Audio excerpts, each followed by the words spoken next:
Well, howdy there, Internet people. It's Bo again. So, today we're going to talk about whether or not the U.S. is the way it's perceived from the outside if you're just looking at the news. Because I got this comment on Twitter. Bo, while not living in a perfect nation myself, whose is, the societal issues in the news about the USA are disturbing. But when I talk to my American work colleagues, I see a very different America, one that is more integrated than the news we get here. It's from somebody in Australia, I think, going by their profile. There's no question in this, but it seems implied. Is that true? Yeah, absolutely. The United States is far more integrated than the news lets on. I've said it before. Your average working class white rural person has more in common with the average working class black inner city person than they are ever going to have in common with their representative in D.C. Overall, people have become more integrated. I believe that racism is receding in the United States, despite what we see in the news. I think there are multiple factors to the resurgence of a lot of this stuff, but I think one of the big ones is that a whole bunch of people who got to where they're at, got to a position of power because of the institutions that are racist, they're afraid of those institutions going away because they're scared of competing on an even playing field. So they're using that power they obtained to try to keep those institutions in place. And the news, in an attempt to both sides something that really doesn't have two sides, finds somebody to lend their voice to these ideas. And when they do it, they have to find people who are pretty extreme because most well-adjusted people have given up on these ideas. If you look at younger Americans, the attitude towards race, it is shifting. It's shifting, and this all makes sense. The other thing that plays into the perception from outside of the United States is that coverage is often about issues that are nationwide, issues that are relatable to a whole lot of people. They are systemic, right? The cases involving law enforcement, those are obvious. That case in Georgia, see, the thing is, a big part of that had to do with an old citizen's arrest law, a systemic issue, something that's been around a long time that probably needs to go by the wayside. These system errors, we might want to call them, they still exist. Most Americans don't like them, right? Because we've talked about it before.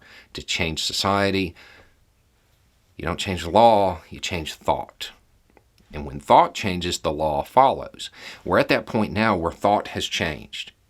Most Americans don't have the view of race that they used to. You have a very loud minority of people who still maintain those old, antiquated, broken ideas, sure.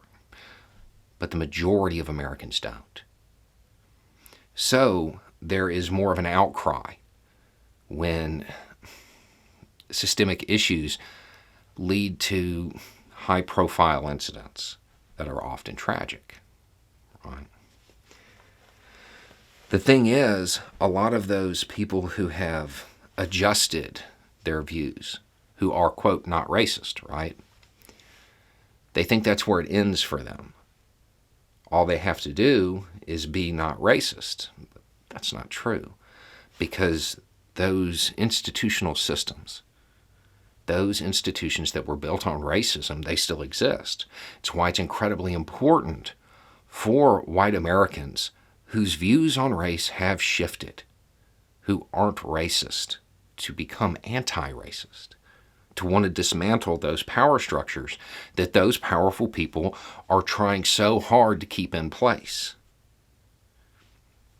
That's where the conflict is coming from, because that shift has to occur.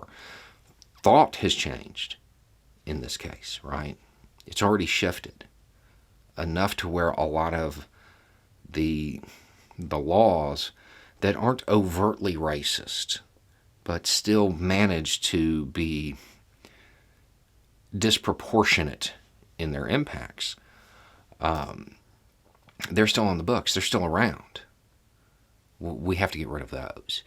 And it takes people to acknowledge that they exist and then work to get rid of them. What you see from the outside are those systemic issues coming to the surface and the media both siding something that doesn't have two sides, not really. And I think what we're witnessing in this seeming resurgence is really the death throes. It's the end. It's these old, broken, antiquated ideas drowning and lashing out at everything around them. So the appearance from the outside, when you're looking at the news versus what you see when you're talking to people, yeah, it's probably pretty different, especially when you're talking about Americans who do work that is international. Travel kills prejudice. So people who are working in fields that cross borders, they're going to be far more integrated than Americans who don't. And they're going to have a more modern view of the world. So it's important to understand that we are winning the shift towards changing the way people think. But it doesn't matter what you believe. If those beliefs aren't converted into action, they don't mean anything. If you aren't racist, you need to advocate and to whatever civic duty you feel is necessary, whether it be vote or get involved or whatever, to remove those institutional structures that still keep people down, that are rooted in racism. Anyway, it's just a thought. Y'all have a good day.